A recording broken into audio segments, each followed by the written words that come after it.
Long before sailors feared the sea, before stories of the Kraken were whispered in the dark, something just as terrifying already existed. They weren't legends, they weren't myths, they were real animals.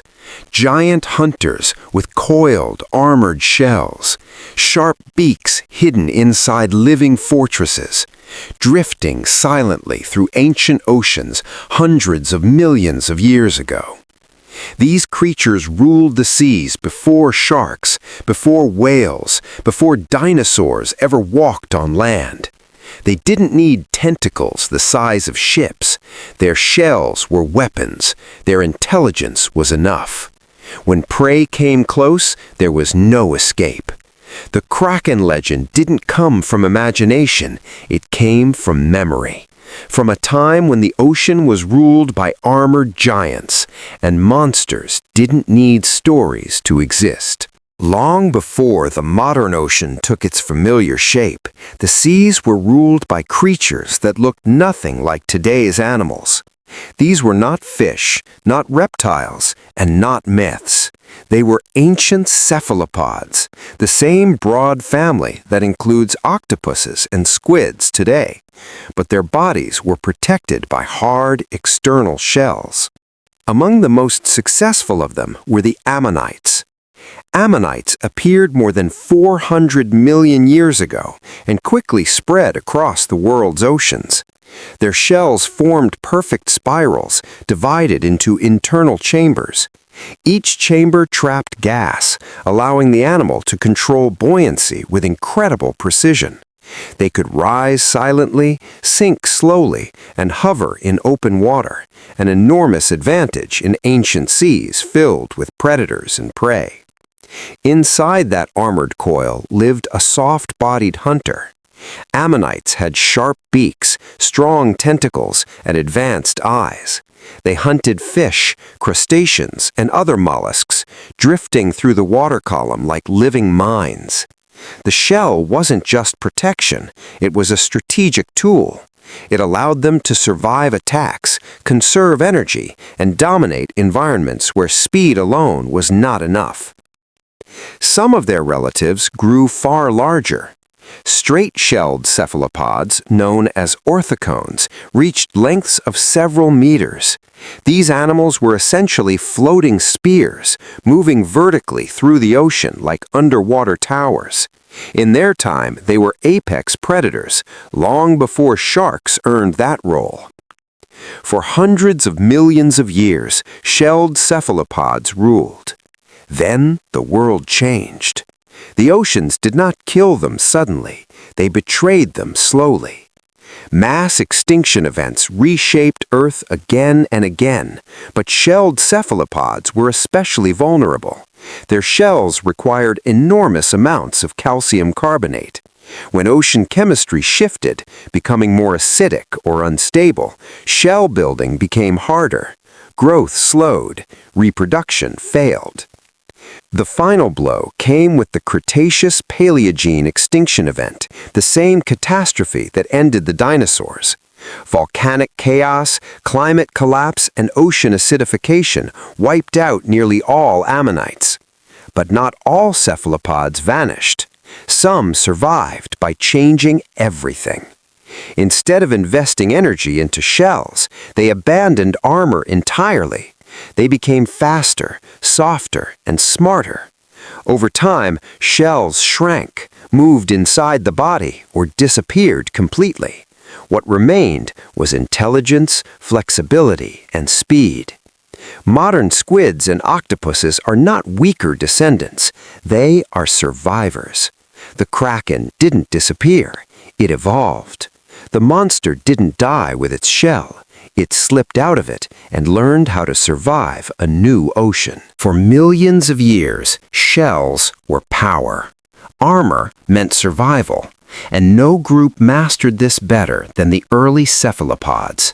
But evolution is not loyal. It doesn't protect what worked, it protects what works next. As oceans changed, the very thing that once made cephalopods unstoppable began to slow them down. Shells are expensive. They require massive amounts of calcium carbonate, steady ocean chemistry, and stable temperatures. When Earth's climate shifted and oceans became more acidic, shell building turned from advantage into burden. Growing armor now cost more energy than it returned. Predators were changing too. Fish became faster, jaws became stronger, bite force increased. A shell that once stopped attacks could now be cracked, crushed, or bypassed, and when a shell failed, it failed catastrophically. There was no flexibility, no escape. Some cephalopods adapted by reducing their shells. Internal supports replaced external armor.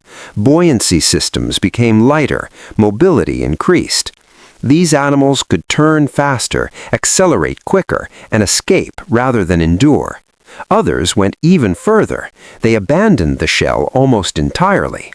This choice rewrote everything. Without rigid armor, bodies became soft, flexible, and compressible. Cephalopods could now slip into narrow spaces, flatten themselves against the seafloor, and hide in cracks where predators couldn't follow. Speed replaced defense. Stealth replaced strength. Muscle systems evolved for sudden bursts of motion, jet propulsion instead of slow drifting. Skin became dynamic, capable of changing color, texture, and even reflectivity in real time. But the most important change happened inside the head. Without shells, survival depended on decision-making. Cephalopods evolved large, complex nervous systems. Their brains grew relative to body size, rivaling some vertebrates. Vision sharpened, problem-solving emerged, memory, learning, and even play behavior appeared. This is why modern octopuses feel alien. They are not primitive, they are post-armor. Only one major group kept the shell, the nautilus. It survived by staying deep, slow, and conservative, living proof of the ancient design, a living fossil drifting through time. But most cephalopods chose another path. They traded protection for perception, armor for intelligence, shells for strategy. The Kraken didn't vanish because it failed. It vanished because the ocean demanded something different. In a world that grew faster, darker, and more dangerous, the best defense was no longer a wall. It was a mind that could adapt faster than the threat chasing it. And that decision changed the ocean forever. Long after the shells disappeared, the memory didn't. Humans didn't invent the idea of the Kraken from nothing. They found it in stone. Coiled fossils pulled from cliffs, giant shells locked inside mountains. Proof that the ocean once parried creatures far larger, far stranger than anything alive today. Over time, science forgot them, but stories didn't. The shells became tentacles. The fossils became legends, and what was once biology slowly turned into myth. The Kraken was never just a monster story. It was a memory of a time when the sea was ruled by armored giants, and humanity arrived late to an ocean that had already known gods. The fossils stayed silent, but the stories remembered.